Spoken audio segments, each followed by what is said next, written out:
Nyakwa Ramogi juang mago kachiel kod mamoko mathoth e yor adimba arwakni machiegni yie mar mondo mi bed kodwa nyaka igiko mar weche manyien mag ang'ich welo. Nyinga Joyce Odur, jaloko marwa en Elizabeth Otieno. Weche makamagi bende par ni nyalo neno achiel kachiel kokalo e yorwa duto te mag tudruok mano moriwo YouTube kama wantiere live Ramogi TV Kenya, bende nyalo yudo achiel kachiel e Facebook Ramogi TV machiegni.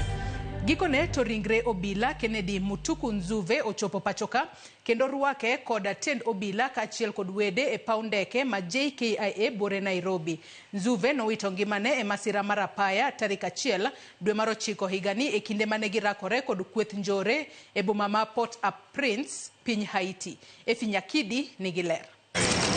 Ma e kaka nyochalo e paw ndeke no ma JKIA tend obila no chopo. Padri bende no manore gi biblos mare ne alam ka wede obila Kennedy Mutuku Nzuve mano chopo mar romo ne ringre mare to nokwa kod lit maneno e lenda wangi. Ringre mar Nzuve no chopo ka sanduku to noum kod bandera mar bad migao mar obila mano tiye mar administration police. To kaka yor nyiso luor margi ne nyawadgi, obila wetene no golo gutegi kendo bang'e ting'o ringre mare ne alam. Kennedy Mutuku Nzuve notho e masira mar apaya tarik 1 dweni e gwenge ma Port-au-Prince e kinde mane girakore kod kweth njore e bomano. En achiel kuom obila adek mano wito ngimagi e masira makamano. Kaluwore gi anyuola mare, kata obedo ni masira makamano nojuko Nzuve, chunygi koro kwe wirani giserito madikal jumbe adek mar mondo mi ringre mare kel pachoka.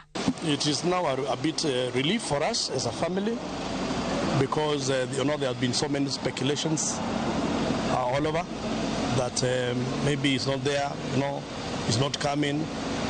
But finally, because all along we have been communicating the National Police Service about the fate, and finally we say that it has been a relief for us today because we have been able to receive his body at this place now. So at least we can now start making preparations for the burial. Before, we could not say anything. We were just praying that all goes well. It has been a long journey, and we trust God that will give us strength that we deserve. Dwaro maduong' mar anyuola mar Mutuku en mondo mi piny owacho kaachiel kod tend obila odonjre mar neno ni chenro mar riko Nzuve otimore makare maonge ohinga moramora, mana kaka ne gitele chenro maneno ni ringre mare oduogo pachoka. It is the government through the National Police Service that organized for bringing of the body all the way up to here. We are also extending the same request as we prepare for his send-off. I'm very sure the government will also chip in.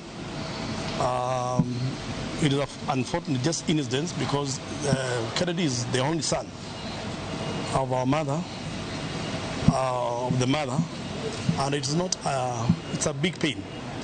The only child, not even son. Obila mag piny Kenya nodonje piny Haiti mar konyo kedo gi kweth njore manoteko bombe mopogore opogore ahinya to boma ma Port-au-Prince kendo rocho kwe e gwengego. Obila go osebedo ka konyo chenro mar duoko kwe piny Haiti e boma bul mar Multinational Security Support Mission kata MSSM. Gisani ringre Nzuve otere kar kano ringre machiro mobore Nairobi e kinde ma chenro mag iko osechak tim. Efinyakidi, Ramogi TV, Nairobi. Kawadhi mbele